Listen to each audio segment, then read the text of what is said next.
Hello दोस्तों, कैसे हैं आप लोग। चलिए, आज का अपना लेक्चर है प्राणी जगत मतलब कि जंतु जगत, एनिमल किंगडम। अभी तक अपन मोनेरा जगत, प्रोटिस्टा जगत, कवक जगत और क्या कहते हैं प्लांटी मतलब कि किंगडम प्लांटी, पादप जगत, ये सब पढ़ लिए हैं। लास्ट बचा अपना एनिमल किंगडम, बोले तो प्राणी जगत, बोले तो जंतु जगत। ठीक है, ये काफ़ी ज़्यादा इंपॉर्टेंट चैप्टर है। ठीक है, चलिए शुरू करते हैं ये अपना लेक्चर आज का। ठीक है,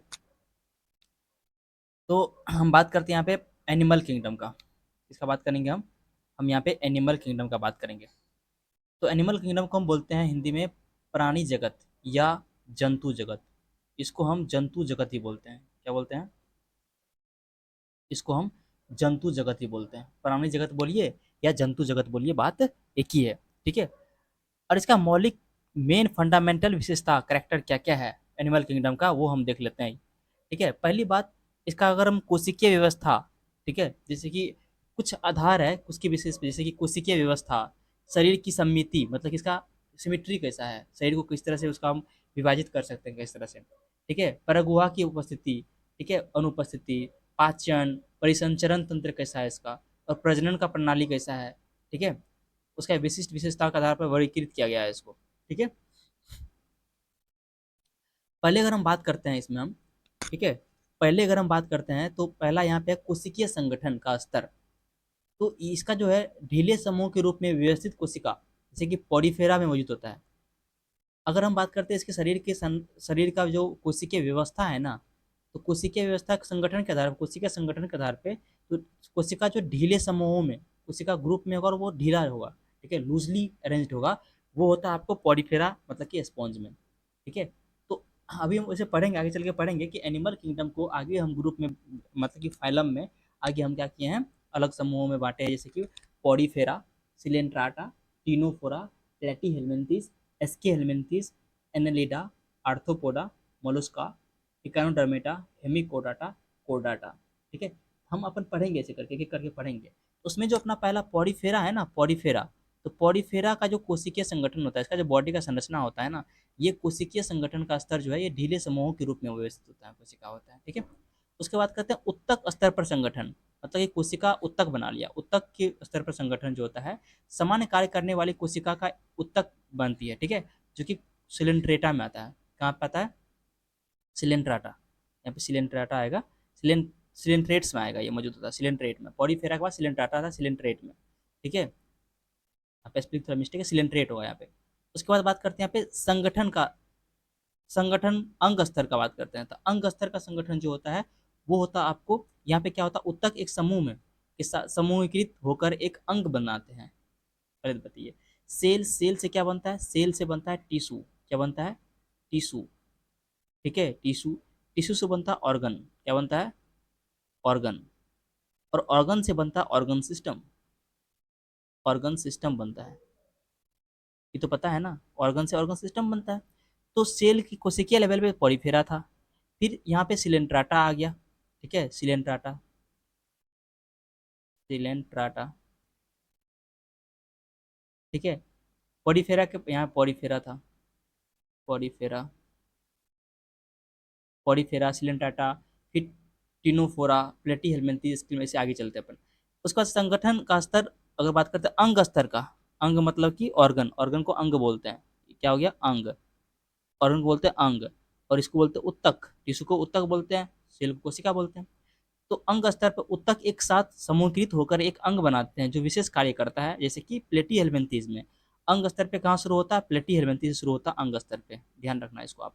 ठीक है, नेक्स्ट अगर हम बात करते हैं यहाँ पे संगठन का प्रणाली, अंग प्रणाली, संगठन का अंग प्रणाली मतलब अंग प्रणाली बोले तो ऑर्गन सिस्टम, ऑर्गन सिस्टम को बोलते हैं अंग प्रणाली, इसको बोलेंगे अंग प्रणाली। अंग प्रणाली के आधार पर बात करते हैं स्तर पे, तो कुछ अंग समन्वय पूर्वक, मतलब कि यहाँ पे क्या होगा, अंग आपस में कोऑर्डिनेट वे में काम करेगा, एक अंग दूसरे अंग को सहायता करेगा काम करने में। ठीक है, तो समन्वय पूर्वक एक निश्चित शारीरिक कार्य करते हैं, जैसे कि annelids, annelids, arthropoda, Mollusca, Echinodermata और कॉर्डेटा। ठीक है, तो ध्यान रखना, आपकी अंग प्रणाली पहली पहली बार आया एनेलिडा के अंदर। कहाँ आया पहली पहली बार? एनेलिडा के अंदर आया। और अंग अंग स्तर पर संगठन सबसे पहली बार आया था प्लेटी हेलमिंथीज के अंदर। कहाँ आया था? प्लेटी हेलमिंथीज के अंदर। और अंग स्तर पहली पहली बार आया था एनिलिडा के अंदर। ठीक है, ये इंपॉर्टेंट है। अब बात करता है खुला परिसंचरण तंत्र। परिसंचरण तंत्र दो तरह का होता है। एक खुला, ओपन, मतलब कि ओपन टाइप ऑफ वेस्कुलर, क्या कहते हैं, कंडक्शन। ठीक है, ब्लड यहाँ पे परिसंचरण होगा, मतलब कि ओपन ब्लड ब्लड सर्कुलेशन होगा, open type of blood circulation. एक होता है close type of blood circulation. अब बात करते हैं यहाँ पे खुला परिसंचरण तंत्र। यहाँ पे क्या होगा? यहाँ पे जो परिसंचरण तंत्र होगा, ठीक है, अर्ज में, वो क्या यहाँ पे ओपन टैप है, खुला है। तो कोशिका अब उत्तक सीधे यहाँ पे हृदय से रक्त पंप करते हैं। यहाँ पे देखो, कोशिका में सीधे सीधा कोशिका, और यहाँ पे क्या होता है ना, यहाँ पे कोशिका और उत्तक जो है ब्लड के अंदर डूबा होता है। ठीक है, यहाँ पे नलिकाएं नहीं होती है, यहाँ पे जो है ब्लड का जो ब्लड वेसल्स वगैरह सब नहीं होता है अर्श में। ठीक है, तो यहाँ जो ब्लड सर्कुलेशन होता है, ब्लड सर्कुलेटरी सिस्टम जो होता है, ये खुला ओपन टाइप होता है, open type of blood circulatory system. एक होता है क्लोज टाइप में, क्या होता है, जैसे हम लोग का क्लोज टाइप है, इसमें क्या होता है, रक्त धमनियाँ होता है, सीरा, धमनी और सीरा, ये सब धमनी सीरा ये सब क्या है, ये नलिकाएं हैं। ये क्या है? रक्त नलिकाएं हैं, ब्लड वेसल्स है। ठीक है, इसके अंदर ब्लड जाती है और ये ब्लड जो है टिश्यू तक जाता है। ठीक है, और केशिकाएं, मतलब कि थोड़ा ब्लड कॉर्पस, मतलब कि ये है, क्या कहते हैं, ब्लड का ये जो है, मतलब कि धमनी सीरा इसका पतला पतला जो होता है उसको बोलते हैं कशिकाएं बोलते हैं। ठीक है, और इसमें ये हो गया आर्टीज वेन्स वगैरह सब, ठीक है, के माध्यम से परिचालित होते हैं। ठीक है, यहाँ पे ब्लड जो होगा रक्त नलिकाएं के साथ में यहाँ पे फ्लो करेगा। बट अब बात करते हैं खुला परिसरण तंत्र में, तो यहाँ पे रक्त की नलिकाएं नहीं होती है, यहाँ पे डायरेक्ट ब्लड के अंदर, ठीक है, आपको यहाँ पे कोशिका उत्तक सीधे ब्लड के अंदर यहाँ पे डूबा होता है। ठीक है, बट लेकिन यहाँ बात करते हैं यहाँ पे बंद परिसंचरण तंत्र में, तो इसमें क्या होता है, यहाँ पे रक्त जो है आपको नलिकाएं में बहता है और उत्तक तक पहुँचता है। कोई दिक्कत? चलो, नेक्स्ट यहाँ बात करते हैं डिप्लोब्लास्टिक। भ्रूण में दो जनन परतें होती है, जिसका जो आप आते जंतु का जो भ्रूण मतलब कि स्टेज आता है। ठीक है, उस स्टेज में दो जनन परत होता है। इसके जो भ्रूण के अंदर क्या होता है, इसके जो एम्ब्रियो के अंदर क्या होता है, यहाँ पे परतें होती है, जनन परतें होती है, बाह्य जिन्हें बाह्य बाह्य त्वचा और आंतरिक अंत त्वचा कहते हैं, जैसे कि, ठीक है, पॉरीफेरा और निडेरिया में होता है आपको डिप्लोब्लास्टिक। ये जो है पॉरीफेरा और निडेरिया, पॉडीफेरा और निडेरिया, पॉडीफेरा सिलेंट्राटा टिनोफोरा, तो टिनोफोरा को निडेरिया ही बोलते हैं। ठीक है, तो पॉडीफेरा और निडेरिया में क्या होता है, आपको डिप्लोब्लास्टिक होता है, ध्यान रखना आप। उसके बाद बात है ट्रिप्लोब्लास्टिक, तीन जनन परत होता है। ठीक है, भ्रूण अवस्था में। ठीक है, उसको बोलते हैं एक्टोडर्म, एंडोडर्म और मीजोडर्म। तीन डर्म क्या बोलते हैं, कौन कौन से लेयर बोलते हैं? एक्टोडर्म, एंडोडर्म और मीजोडर्म बोलते हैं, तीन लेयर बोलते हैं आर्स में। जो भ्रूण अवस्था में होता है, ठीक है, उसमें क्या होगा, आपको तीन लेयर होता है इस तरह से। ठीक है, थ्री लेयर होता है। अंदर वाला लेयर को क्या बोलते हैं? अंदर वाले लेयर को बोलेंगे एंडोडर्म, मीजो बीच वाला को मीजोडर्म और बाहर वाला को एक्टोडर्म। ठीक है, इसको इस तरह का स्ट्रक्चर अगर रहे भ्रूण अवस्था में, ठीक है, उसको बोलेंगे ट्रिप्लोब्लास्टिक। क्या बोलेंगे उसको अपन? उसको बोलेंगे ट्रिप्लोब्लास्टिक, जैसे कि प्लेटी हेलमिंथीज है और उसे कोडाटा तक। प्लेटी हेलमिंथीज है, देखो पहले हम लिख देते हैं यहाँ पे लिख देते हैं पॉडीफेरा, पॉडीफेरा, पॉडीफेरा सिलेंट्राटा, सिलेन सिलेंट्राटा, पॉडीफेरा सिलेंट्राटा, टीनोफोरा, टीनो Ctenophora, Platyhelminthes, Helminthes, Platyhelminthes, SK helminths, Aschelminthes, Porifera Coelenterata, Ctenophora, Platyhelminthes, Aschelminthes, Annelida, Annelida, Annelida Arthropoda, Mollusca. Arthropoda के बाद क्या होता है? Mollusca, Echinodermata, Echinodermata, वो पता है हेमिकोडाटा, हेमिकोडाटा, और लास्ट में आता है कोडाटा। ये सब क्या, ये सब का सब फाइलम है एनिमल का। ठीक है, तो सबसे पहले पॉलीफेरा आया, अगर विकास का अगर दर्द मतलब कि रास्ता देखते हैं ना विकास का, अगर हम सीक्वेंस देखते हैं, क्रम देखते हैं, तो सबसे पहले कौन आया था? पहले आया था पॉलीफेरा, फिर सिलेंटाटा, फिर टिनोफोरा, प्लेटियल, टिनोफोरा को निडेरिया बोलते हैं। निडेरिया, सी यहाँ पे साइलेंट होता है, सी यहाँ पे, निडेरिया, निडेरिया ये बोलते हैं, ठीक है। Porifera, Coelenterata, Ctenophora, Cnidaria, Platyhelminthes, Aschelminthes, Annelida, Arthropoda, Mollusca, Echinodermata, Hemichordata और कोडाटा। ये सब का सब क्या हो गया? These all are the phylums of animal, animal का ये फाइलम है, ठीक है। तो इसमें जो बात करते हैं हम प्लेटीहेल्मिन्थेस से लेके, प्लेटीहेल्मिन्थेस देखो, प्लेटीहेल्मिन्थेस से लेके कोडाटा तक, कोडाटा तक, इस सब का सब, इस सब में क्या होगा? ट्रिप्लोब्लास्टी होगा। क्या होगा? ये सब का सब ट्रिप्लोब्लास्टी होगा, ठीक है। प्लेटी हेलमिंथी से कोडर तक सब क्या होगा? सबका सब ट्रिप्लोप्लास्टिक होता है। मतलब कि इसमें 3 जर्म लेयर होता है। कितना होगा इसमें? 3 जर्म लेयर।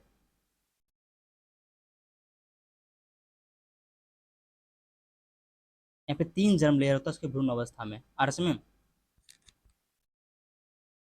एम्ब्रियोनिक डेवलपमेंट के पास टाइम में यहाँ पे क्या होता है? इसमें 3 आपको जर्म लेयर होगा, तो उसको ट्रिप्लोप्लास्टिक बोलते हैं। ये प्लेटी हेलमिंथी से एक्सपेरिमेंट तक होता है, ये एग्जाम्पल ध्यान रखना।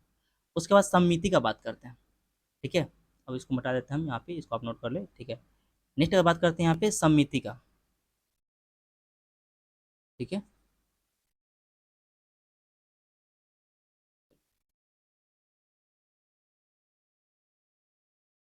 ठीक है, अब बात करते हैं यहाँ पे इसका सिमिट्री का, अर्थ में तो शरीर में कोई भी सममिति रेखा नहीं है, ऐसे असमिति बोलते हैं इसको, मतलब एसिमेट्रिकल, मतलब किसी एक प्लेन से काट नहीं सकते हैं बराबर हिस्सों में। तो शरीर में कोई सममिति सममिति रेखा नहीं है, जैसे कि स्पंज, पोरिफेरा में जो है, पोरिफेरा को स्पंज ही बोलते हैं, पोरिफेरा में कोई यहाँ पे सममिति नहीं होता है, एसिमेट्रिक होता है। तो कहते हैं रेडियल सिमेट्री, मतलब किसी भी रेडियस से उसको काट दें, जैसे कि ये पेन है, पेन का ये रेडियल सिमेट्री किसी भी चारों साइड से गोल है ना, तो किसी भी रेडियस से, किसी भी त्रिज्या से उसको काट सकते हैं अपन। तो यहाँ पे उसको बोलते हैं रेडियल समरूपता।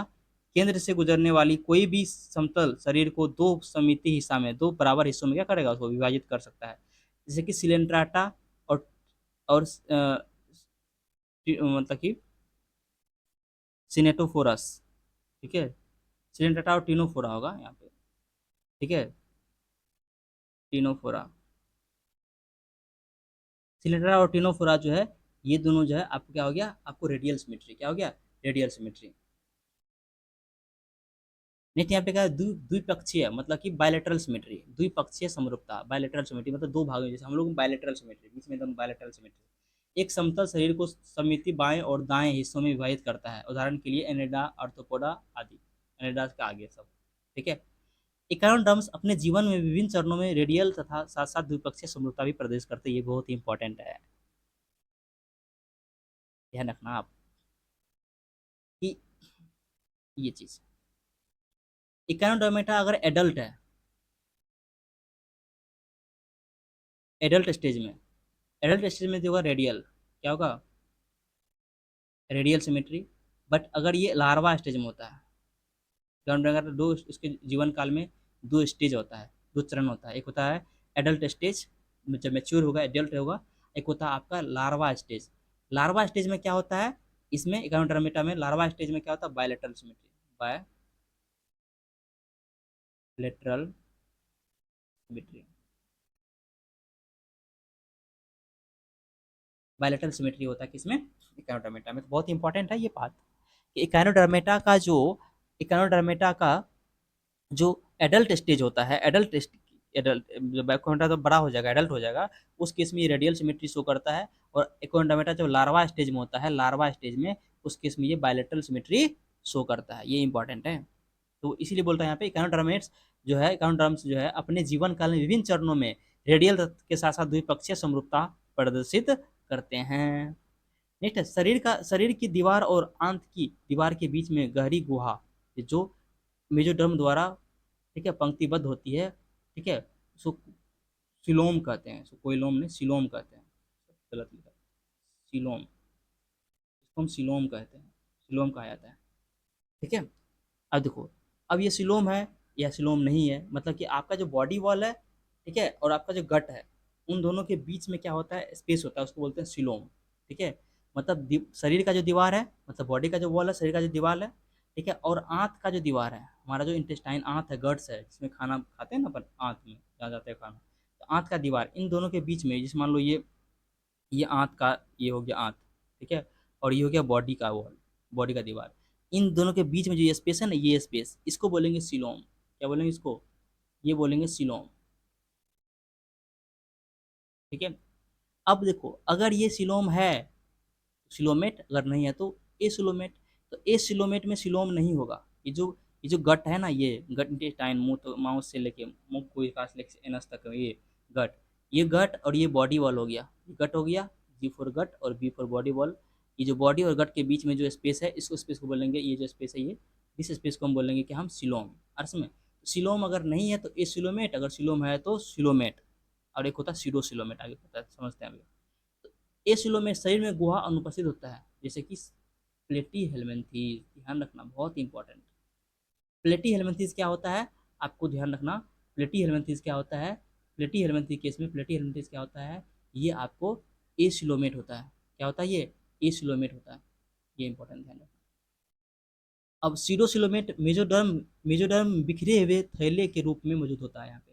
ये जो मेजोडर्म है ना, यहाँ मेजोडर्म क्या होगा, यहाँ पे होता क्या है, इन दोनों सिलोम के बीच ऊपर लेयर में क्या होता है, यहाँ पे मेजोडर्म का लेयर होता है। ऊपर में क्या होता है, यहाँ पे इस तरह से, यहाँ पे क्या होगा, मेजोडर्म के ऊपर ऊपर लेयर होगा, मेजोडर्म का लेयर होगा यहाँ पे इस तरह से, ये वॉल आर्स में मेजोडर्म का लेयर होगा। और ये मेजोडर्म, मेजोडर्म यहाँ पे लेयर के फॉर्म में नहीं रखे, यहाँ पैचेज के फॉर्म में, इस तरह से पैचेज के फॉर्म में रहेगा बीच में, इसके सिलोम के बीच में। तो इस केस में बोलते हैं इसको सूडोसिलोमेट। क्या बोलते हैं इसको? सूडोसिलोमेट। और मेजोडर्म बिखरे हुए थैले के रूप में मौजूद होता है, जैसे कि एसके हेलमिंथीज। ध्यान रखना आप। तो एसके हेलमिंथीज क्या हो गया, एसके हेलमिंथीज के अंदर क्या हो गया, एसके हेलमिंथीज, ये तो क्या हो गया आपका, एसके हेलमिंथीज तो क्या हो गया, ये हो गया आपका सीडोसिलोमेट। ठीक है।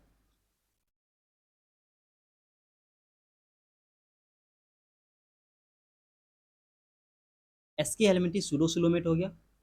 अच्छा, सूडोसिलोमेट, सूडो वर्ड को लिखते कैसे, ऐसे, पी स्यूडो, स्यूडो, स्यूडो मतलब था फॉल्स। ठीक है। सूडोसिलोमेट, सीडोसिलोमेट कौन होता है, SK helminths, SK helminths, aschelminthes कौन होता है, ASCHE, helminthes, mean THIS। Aschelminthes होता है वो क्या होता है, सूडोसिलोमेट होता है। कोई दिक्कत? कोई दिक्कत नहीं। आगे बात करते हैं सिलोमेट। तो सिलोम, सिलोम यहाँ पे हो, मतलब शरीर का गुहा यहाँ पे होना, जैसे कि एनेलिडा से कोडाटा तक। ठीक है। एनेलिडा, एनेलिडा से कहाँ हो गया, एनेलिडा से कोडाटा तक, CHORDATA। ठीक है, कोडाटा तक जो होगा, एनेलिडा से कोडाटा तक सब क्या होगा, सबका सब क्या होगा, आपको सिलोमेट होगा। ठीक है। अब देखो, उसके बाद बात है केचुआ। केचुए के शरीर में मेटामेरिक खंडन होता है। ये जो केचुआ है ना, केचुआ, ये एनेलिडा के अंदर आता है। कहाँ आता है? एनेलिडा के अंदर। तो अर्थवर्म होता है ना, अर्थवर्म, EARTHWORM,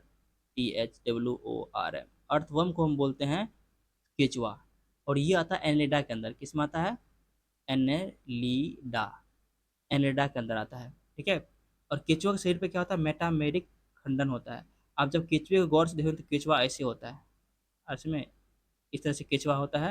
और केचुआ के बॉडी के ऊपर इस तरह से सेगमेंट होता है, बहुत सारा क्या होता है, बहुत सारा सेगमेंट होता है, उसको बोलते हैं मेटामेरिक सेगमेंटेशन। आरस में, केचुआ में इस तरह से होता है। ठीक। आरस में, तो नोटोकॉड वाले प्राणी को कॉर्डेट कहा जाता है। और जिस प्राणी में नोटोकॉड होगा, ठीक है, उसको हम बोलते हैं कॉर्डेट कहा जाता है। बिना नोटोकॉड वाले प्राणी को नॉन कॉर्डेट भी कहा जाता है, जैसे कि पॉडीफेरा से लेकर इकोनोडर्मेटा तक, ये सब नॉन कॉर्डेट है। और हेमिकोडाटा से लेके कोडाटा, हेमी कोडाटा एंड कोडाटा, ये दोनों क्या है, आपको यहाँ पे नोटोकॉड उपस्थित होगा हेमिकोडाटा कोडाटा में। ये हो गया एकानोडर्मेटा से लेके यहाँ पे पॉलीफेरा से लेके, पॉलीफेरा सिलेंटाटा, टीनोफोरा, ठीक है, प्लेटी हेलमिंथीज, एस्की हेलमिंथीज, फिर एनेलिडा, फिर आर्थ्रोपोडा, फिर मोलस्का, फिर इकानोडर्मेटा। क्या हो गया? इकानोडर्मेटा। इकानोडर्मेटा के बाद क्या होगा, हेमिकोडाटा और कोडाटा। ध्यान रखना, Porifera Coelenterata, Ctenophora, Platyhelminthes, Aschelminthes, Annelida, Arthropoda, Mollusca, Echinodermata. तो यहाँ से बात करते हैं यहाँ पे इकोनोडर्मेटा तक, ऊपर ऊपर यहाँ से लेके यहाँ तक, ये पूरा जो है इकोनोडर्मेटा तक, ये पूरा का पूरा क्या हो गया, ये सब का सब क्या हो गया, ये हो गया कॉर्डेट। क्या हो गया ये सब हो गया कॉर्डेट, ये सब हो गया कॉर्डेटा। सो नॉन कॉर्डेट, जिसे क्या हो गया, non chordate, non chordate, non chordate हो गया, क्योंकि इसके बॉडी में आपको जो है, इसके बॉडी में क्या कहते हैं, इसके बॉडी में क्या नहीं है, नोटोकॉर्ड नहीं है। और हेमिकोर्टा कोर्डेटा जो है, ये आपको कॉर्डेट के अंदर आता है, ये क्या आता है, ये सब कॉर्डेट के अंदर आएगा। ठीक है, कोई दिक्कत। आगे हम बात करते हैं, अब हम यहाँ एक एक करके हम एक एक को पढ़ेंगे। ठीक है, एक एक फाइलम को हम पढ़ेंगे। अब यहाँ से मेरा मेन इंपॉर्टेंट स्टार्ट होता है। ठीक है, यहाँ तक बस इंट्रोडक्शन था। अब जो है ना आपका मेन लेक्चर यहाँ से स्टार्ट होता है। ठीक है, यहाँ तक बहुत ही इंपॉर्टेंट समझना है। ठीक है, अब हम बात करें यहाँ पे मौलिक विशेषता के आधार पे हम प्राणी जगत का वर्गीकरण। ठीक है, आर्ट्स में और देखो, तो हम पहला यहाँ पढ़ेंगे पढ़ेंगे यहाँ पे पॉडीफेरा। ऐसा करते हैं, नेक्स्ट लेक्चर में अपन यहाँ पे पॉडीफेरा से एक एक करके एक एक संघ को पढ़ेंगे। संघ मतलब कि फाइलम होता है, संघ मतलब क्या होता है, फाइलम। ठीक है, तो इस लेक्चर में आपका होमवर्क एक तरह से ये है, क्या है, आपका एक होमवर्क है। मैं एक बताता हूँ होमवर्क क्या है आपका। होमवर्क है आपका, कुछ पेज मिल जाए मेरे पास खाली, अगर देखते हैं, हाँ, यहाँ कुछ खाली पेज मिल रहा है। ये खाली पेज को अपन यहाँ पे यूज कर लेते हैं, और इस चीज़ को आप याद कर लो, ये आपके लिए बहुत इंपॉर्टेंट है। क्या इंपॉर्टेंट है कि पॉरीफेरा, देखो एनिमल किंगडम को, एक सेकेंड,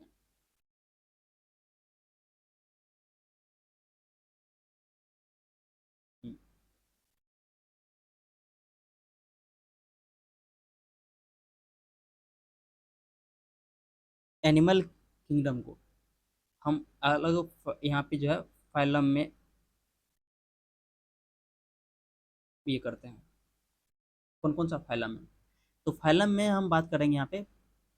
तो पहला एक नंबर में है आपको पॉरीफेरा। क्या है, पॉरी पॉरीफेरा, पॉरीफेरा। दो नंबर में है सिलेंट्राटा, पॉरीफेरा सिलेंट्राटा। तीन नंबर में है टीनोफोरा, टीनोफोरा, यहाँ पे सी साइलेंट होता है, सी यहाँ पे, Ctenophora.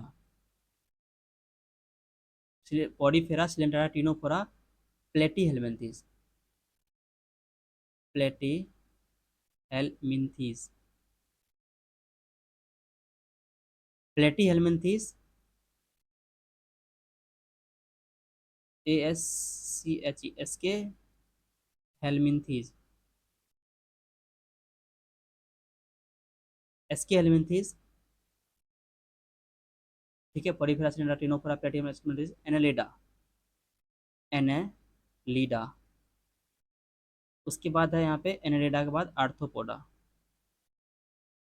Ortho arthropoda, Annelida arthropoda. फिर यहाँ पे 8 नंबर में आपको है,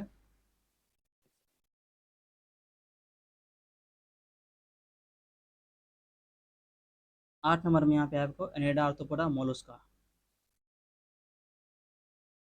मोलस्का। 9 नंबर में Annelida Arthropoda Mollusca Echinodermata, Echinodermata.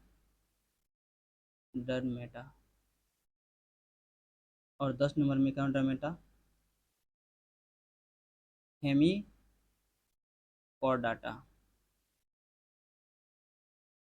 और लास्ट है कॉर्डाटा।